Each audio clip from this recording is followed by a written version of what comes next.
안녕하십니까. 조선일보 경제부의 박사기자 방현철입니다. 지금은 생방송으로 보내드리는 방현철 박사의 월스트리트 시간입니다.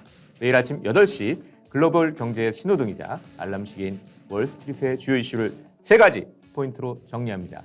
그리고 차례차례 이슈를 격파해볼 텐데요. 그럼 7월 27일 화요일 생방송 방현철 박사의 월스트리트를 함께할 분을 소개해드리겠습니다.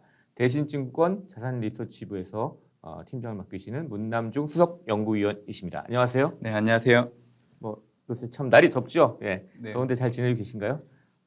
요즘은 좀 정말 날씨가 한층 더 무르익은 네. 듯한 느낌인데 다행히 이제 증시도 네. 7월 하반을 들어서는 그래도 좀 조금씩 올라오고 있는 모습이 있다 보니까 몸은 덥지만 그래도 이제 정신적으로는 좀 안정을 되찾는데 좀 도움이 되는 흐름이 나오고 있어서 네. 이런 부분들이 좀 좋다는 생각이 좀 하고 예. 있습니다. 네. 요새 좀 미국주가 살짝 오르고 있죠, 또. 네네네. 예. 자, 본격적으로 시작하기 전에 지난밤에 월가에서 있었던 일에 대해서 알아보도록 하겠습니다. 27일 새벽에 끝난 월가 증시에서 다우지수는 0.2%, S&P 500은 0.2%, 나스닥은 0.03% 상승했습니다. 중국 정부의 기술 기업과 사교육 업체에 대한 규제 강화가 월가에도 영향을 미쳤습니다. 미국에 상장된 98개의 중국 기업 주가로 구성된 나스닥 골든 드래곤 차이나 인덱스는 7%나 하락했습니다. 지난 금요일 이후 15%쯤 하락해서 이틀간 2008년 이후 가장 큰 하락폭입니다.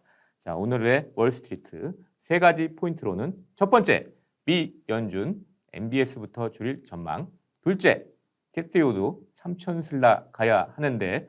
셋째, 비트코인 다시 시동, 주가 영향은. 이렇게 3가지를 꼽아봤습니다.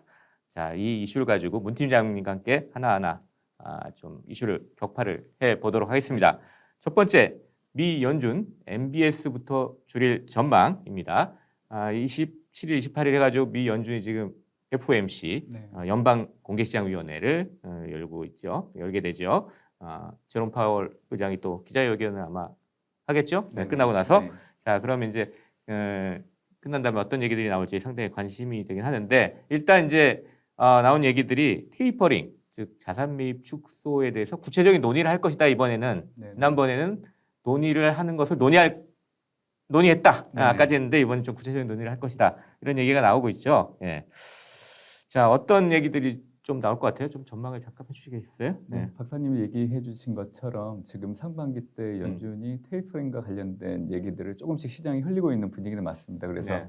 7월 FOMC를 통해서 이 테이퍼링과 관련된 어떤 방법과 시기에 대해서 좀 다양한 의견들이 나올 걸로 그렇게 예상을 하고 네. 있는데 한편으로 얘기하고 있는 테이퍼링과 관련된 어떤 구체적인 부분들이 나오지 않을까라는 얘기도 있는데 그거는 시기적으로 좀 이번은 아닐 것 같고요. 네, 당장 결론 나오진 않겠죠. 네네네. 논의를 구체적으로 시작한다고 해서 당장 결론이 나오지는 않을 것 같고요. 예. 그래서 결국에는 최근에 이제 연준과 관련해서 듣고 싶어 하는 얘기들 반복된 얘기긴 하는데 이제 최근에 이제 물가 상승이 일시적이라는 얘기를 다시 한번 좀 해줄 가능성이 높다 그렇게 좀 보고 있고. 예.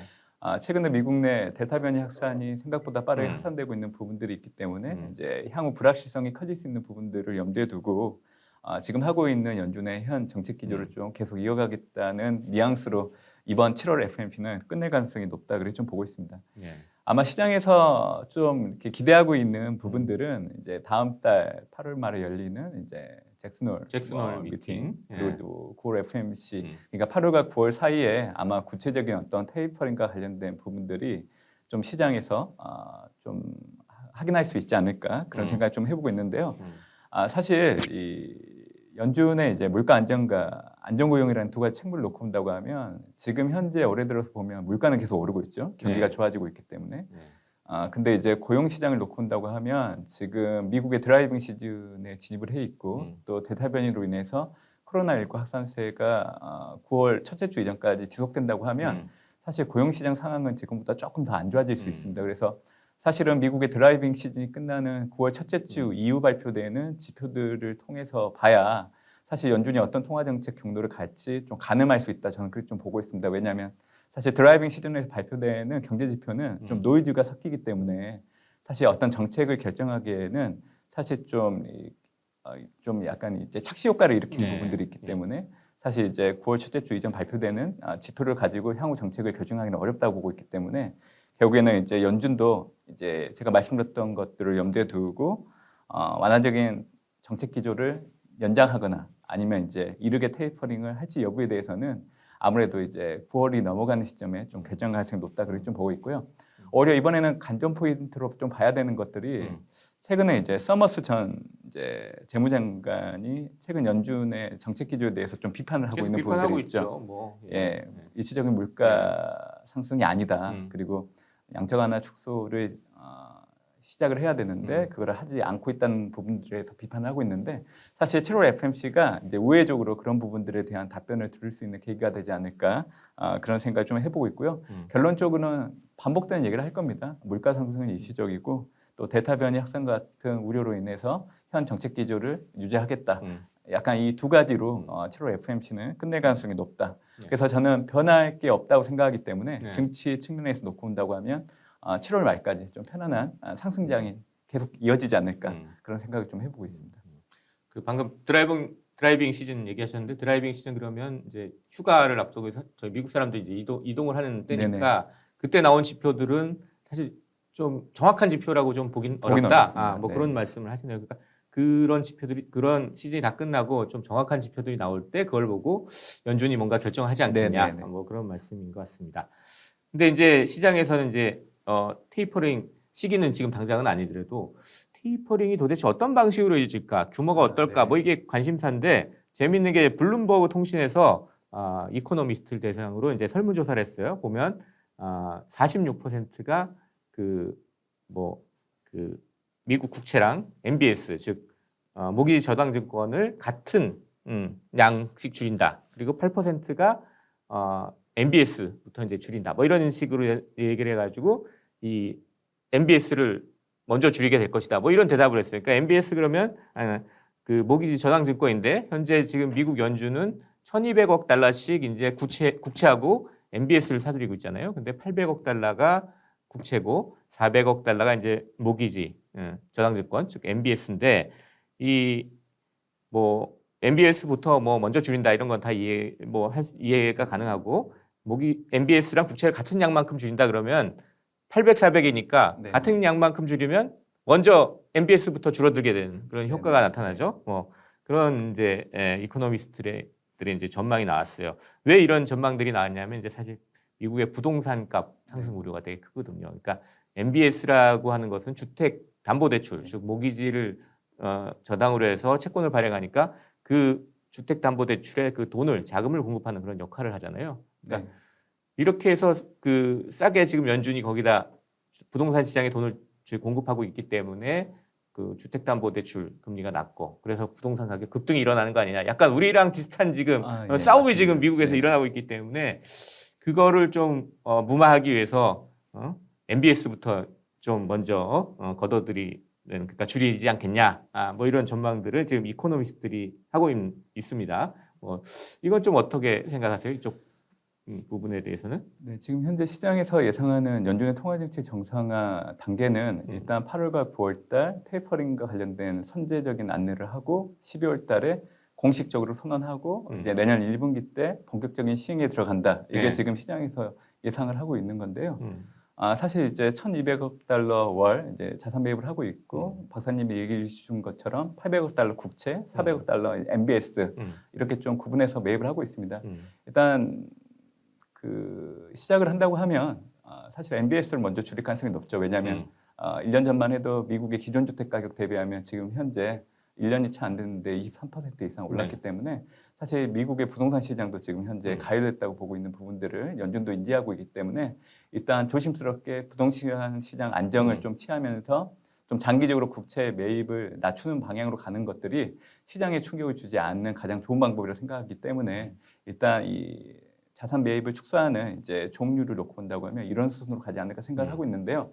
이제 저는 좀 약간 생각이 좀 다른 부분들이 뭐냐면 잠깐 언급을 해드렸지만 일단 9월 이전까지 발표되는 미국의 지표들은 착시 효과가 있기 때문에 그걸 가지고 사실 연준이 통화 정책을 결정하기는 어려운 부분들이 있습니다. 그래서 10월달 발표되는 지표들을 확인을 해야 어떻게 보면 정상적인 미국의 어떤 펀더멘탈을 확인이 가능하기 때문에 그때 가면 좀 시장의 분위기가 달라질 수 있다. 그래 좀 보고 있습니다. 그래서 시장이 예상하는 것보다는 생각보다 테이퍼링을 하는 시점이 조금은 좀 늦어질 네. 수 있는 가능성이 있다고 보고 있기 때문에 네. 지금 현재 시장에서 얘기가 거론되고 있는 것들에 대해서 전적으로 좀 믿기보다는 일단 추이를 지켜보면서 그리고 중요한 거는 올해는 통화정책 정상화가 이루어지지 않는다는 겁니다. 그래서 증시 측면에서 놓고 온다고 하면 사실 부정적으로 작용할 여지는 없다고 일단 그렇게 좀 염두에 두신다고 하면 좀 마음 편하게 좀 보시지 않을까 그런 생각을 좀 해보고 있습니다. 그래, 그 델타 변이 확산도 최근에 지금 갑자기 확 미국에서도 늘어났기 있기 때문에 그게 아직 이런 전망들에 아직 잘 반영이 안 돼 있는 것 같아요. 네. 델타 변이가 확산돼서 과연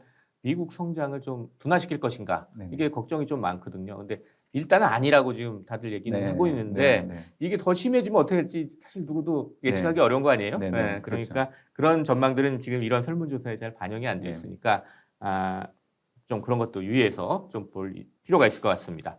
자, 이렇게 해서 첫 번째 이슈, 미 연준 MBS부터 줄일 전망 이 이슈를 가지고 얘기를 해봤습니다. 두 번째는 이제 테슬라 얘기가 되는데요. 캐시 우드 3천 슬라 가야 하는데 뭐 이런 얘기입니다. 일단 오늘 새벽에 이제 테슬라 전기차 업체 대표적인 미국의 전기차 업체 테슬라가 실적을 좀 발표했죠. 굉장히 좋은 실적이라고 하는데 어떤 정도 얘기가 나왔죠?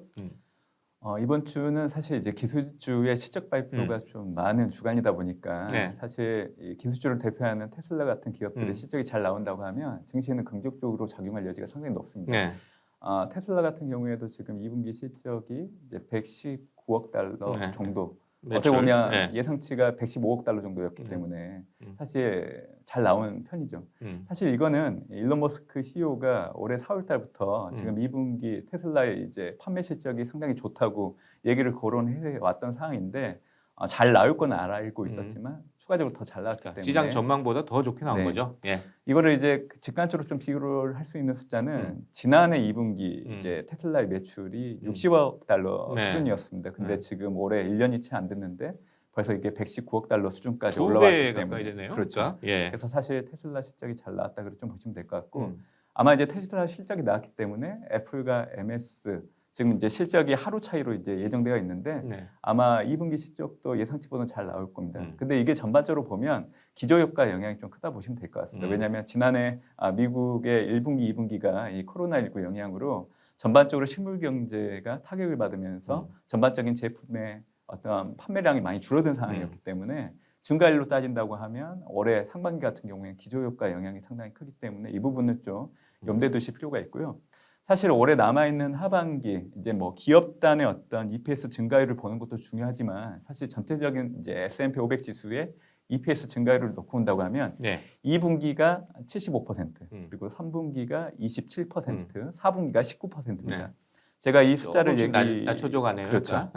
이 전망 자체가 이 얘기를 해드리는 이유는 테슬라를 비롯해서 대부분의 기업들이 아마 3분기, 4분기 때는 매출과 순이익이 떨어질 걸로 그렇게 좀 예상을 하기 때문에 사실 주가에 긍정적으로 작용할 여지는 아마 2분기가 지나고 나면 좀 낮아질 가능성이 높기 때문에 이런 부분들도 염두에 둘 필요가 있는데 단기적으로 보면 테슬라 주가가 워낙 이제 실적이 잘 나왔기 때문에 그거를 좀 반영해서 올라가고 있는 부분들이기 때문에 아마 이런 분위기는 7월 말까지는 계속 이어질 가능성이 높다 그런 생각을 좀 해보고 있는 상황입니다.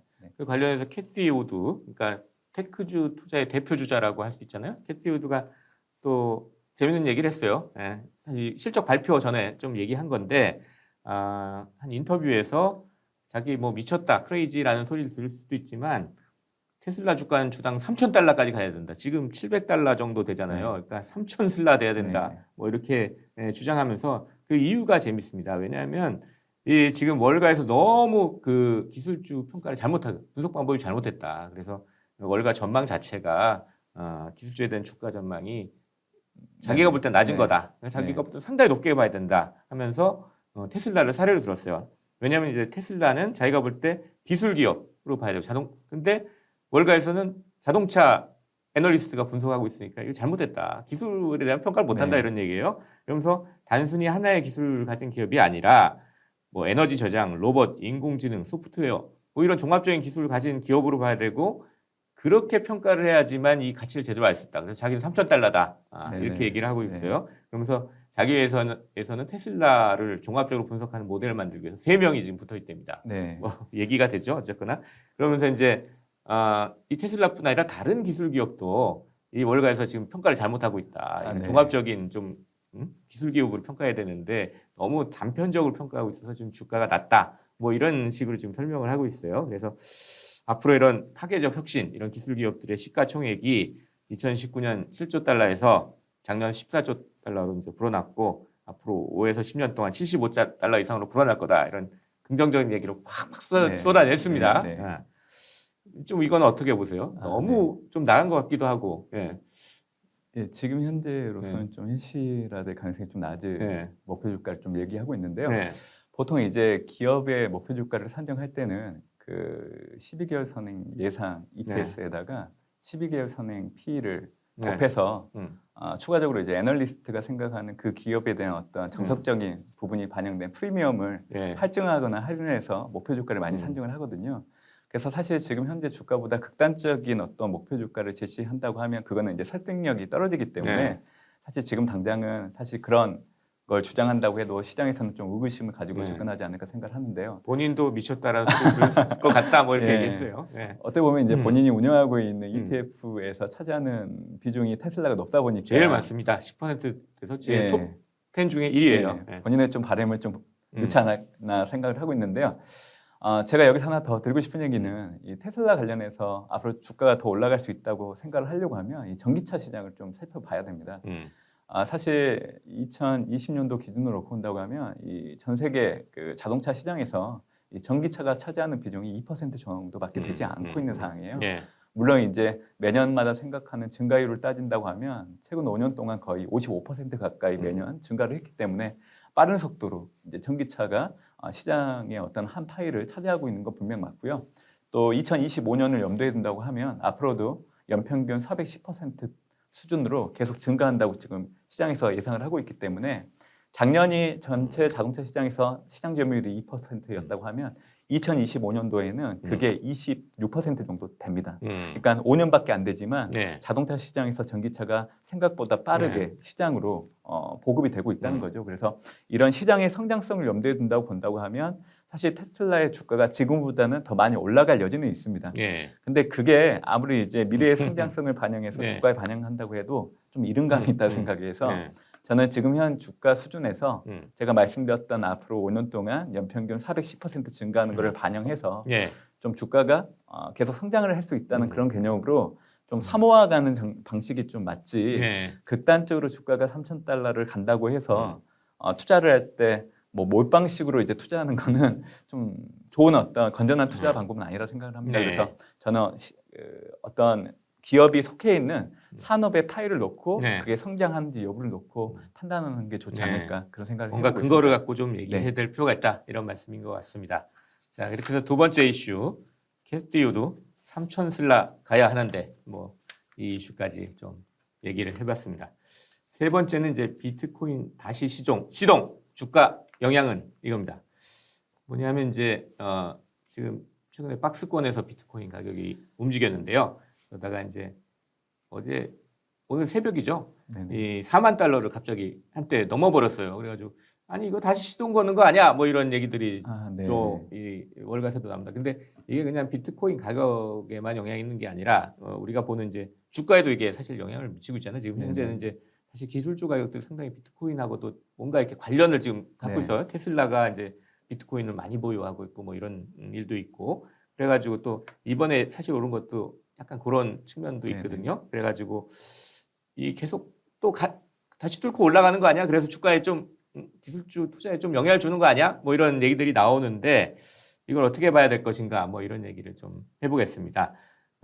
근데 이 4만 달러 찍은 다음에 다시 좀 확 떨어져가지고 한 3만 6천 뭐 이렇게 달러 때까지 좀 떨어지긴 했지만 어쨌거나 4만 달러를 한번 뚫었다는 게 또 상당히 상징적인 의미가 있어가지고 그걸 가지고 한번 얘기를 해보겠습니다. 베런스라고 이제 미국 경제 매체가 있는데 이 4만 달러 넘은 거에 대해서 이제 네 가지 요인으로 이제 분석을 해요. 첫 번째가 이제 아마존 나왔죠. 아마존이 구직 공고에서 디지털 달러하고 블록체인 전문가를 고용하려고 한다. 뭐 이런 공고를 해가지고 이 아마존도 이 비트코인 쓰는 거 아니야? 뭐 이제 이런 추정 보도들이 막 나왔죠. 나오면서 이제 확 지금 4만 달러까지 오를 때는 사실 아마존이 큰 역할을 했는데 사실 아마존은 이제 그거에 대해서 되게 재밌는 코멘트를 했어요. 우리는 우주에 대한 관심에도 불구하고 그 암호화폐에 대한 구체적이 있다는 것은 사실이 아니다. 우주는 관심이 있지만 암호화폐는 네, 큰 네. 관심이 없다. 뭐 이렇게 해명을 했습니다. 그래서 그래가지고 이제 다시 떨어지고 있어요. 근데 하여튼 첫 번째는 그 아마존이 네. 이제 디지털 화폐 전문가를 고용하려고 한다. 이런 뉴스고, 두 번째는 숏 커버링이라서 네, 네. 주식시장에서 많이 일어났던 건데 그 공매도로 네, 네. 이제 비트코인 떨어질 거다 생각하고 공매도 했다가 살짝 오르니까 그 손실을 만회하기 위해서 네, 다시 네. 또 네. 비트코인 시장에서 사면서 올랐다. 뭐 이런 얘기가 있고, 기술적인 반등이다. 세 번째는 네, 네. 뭐 기술적으로 이렇게 오르는 뭐 그런 현상이다. 너무 떨어졌으니까 이제 뭐 차트 보고 하시는 분들이 이제 하는 네, 거죠. 그렇죠.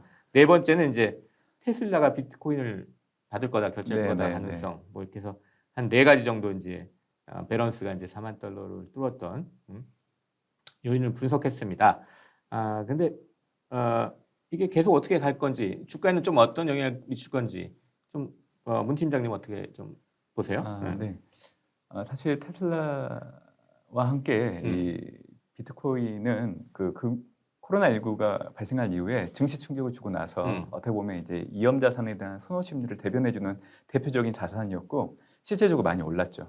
근데 올해 같은 경우에는 하반기 들어서 이제 주가가 생각보다 많이 하락을 하고 있는 부분들인데, 이걸 염두에 둔다고 하면 올해 하반기 때부터는 좀 시장이 생각보다 우리가 그동안 봐왔던 상승장이 계속 이어지기보다는 약간은 좀 정체되거나 좀 변동성이 커질 수 있다는 어떤 잣대로 좀 염두에 두시면 좋을 거라 생각을 하고요. 보통 자산을 평가할 때는 그 자산이 가지고 있는 어떤 펀더멘탈을 반영해서 이제 이 어떤 지금 현재 어떤 주가를 이제 평가를 해야 되는데, 네. 사실 비트코인은 그게 해당되지 않죠. 음. 이 얘기는 결국 모멘텀으로 움직인다는 겁니다. 그래서 네. 이 비트코인을 가지고 있는 대부분의 이제 주체를 보면 20대, 30대의 젊은 네. 세대들이 참 많은 것 같아요. 네. 그러다 보니까 조그마한 호재에도 좀 관심을 가졌다가 매수에 가담하는 약간 그런 식의 어떤 주가 변동성이 가장 큰 원인이라고 보고 있기 때문에 저는 이제 박사님이 얘기해줬던 이 네 가지 이유들 중에 꼽으라고 하면 사실은 이제 모멘텀 첫 번째 얘기가 지금 현재 좀 주가에 반영됐던 건 분명히 맞는 것 같고요. 근데 이게 장기적으로 이어지기는 좀 어렵다고 봅니다. 그래서 기술적인 반등 정도로 좀 해석을 하고 있는 상황이기 때문에 일단 과거에 제가 이제 전반적으로 이제 어떤 자산들의 가격들이 올라갔던 걸 보면 네. 큰 폭으로 오른 자산들은 생각보다 또 그 수준까지 가려고 하면 한 시간이 좀 걸려요. 그래서 지금 비트코인의 어떤 차트를 보면 지금 당장 올라가기는 어렵다, 그런 생각을 해보고 있고요. 제가 이제 그 8월, 9월 시장을 네. 좀 감속을 보일 거라고 이렇게 얘기를 해드리고 있는데 네. 특히 8월달 시장을 좀 약세 압력이 좀 커질 거라 그렇게 네. 보고 있습니다. 결국 이 얘기를 해드리는 이유는 이 비트코인뿐만이 아니라 테슬라를 포함한 이런 기술주 주가들이 일단 8월달에는 좀 쉬어갈 여지가 있기 때문에 네. 이런 것들을 감안한다고 하면 연동돼 가지고 좀 시장을 보시면 좋을 것 같고요. 제가 8월달 시장 좀 안 좋다고 얘기해드리는 이유는 일단 계절적으로 이 미국 증시는 8월달이 12월 이후로 두 번째로 수익률이 좀 낮았던 예. 달이라고 그렇게 좀 봐주시면 될 것 같고요. 그리고 이제 올해 그 강의 통화라고 할 수 있는 M2 중과율을 놓고 온다고 하면 올해 2월달을 피크로 5월달 빠른 속도로 낮아지고 있습니다. 네. 이 M2 중과율은 2개월 정도 시차를 가지고 영향을 주고 있는데요.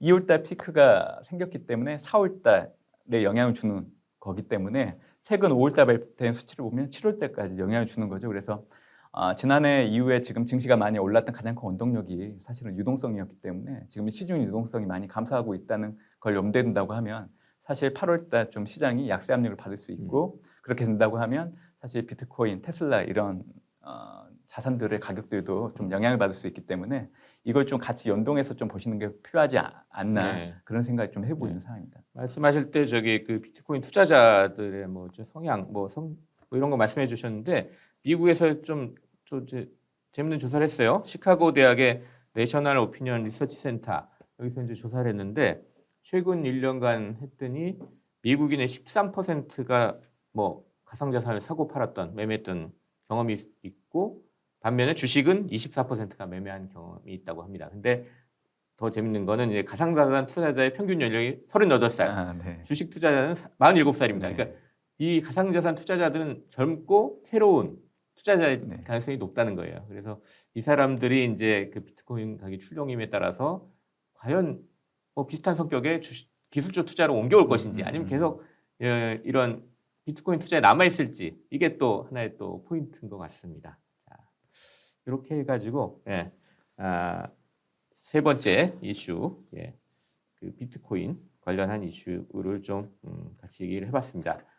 비트코인 다시 시동, 주가 영향이 있는지 여기까지 한번 알아봤습니다. 자, 이제 월스트리트의 세 가지 포인트를 한 줄 평으로 요약해 보겠습니다.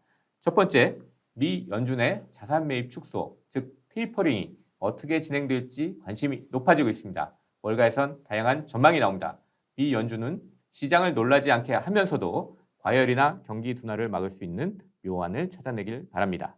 두 번째, 미국 테크주 투자의 대표 주자인 캐시 우드가 기술주에 대한 월가의 분석 방법이 틀렸다고 지적했습니다.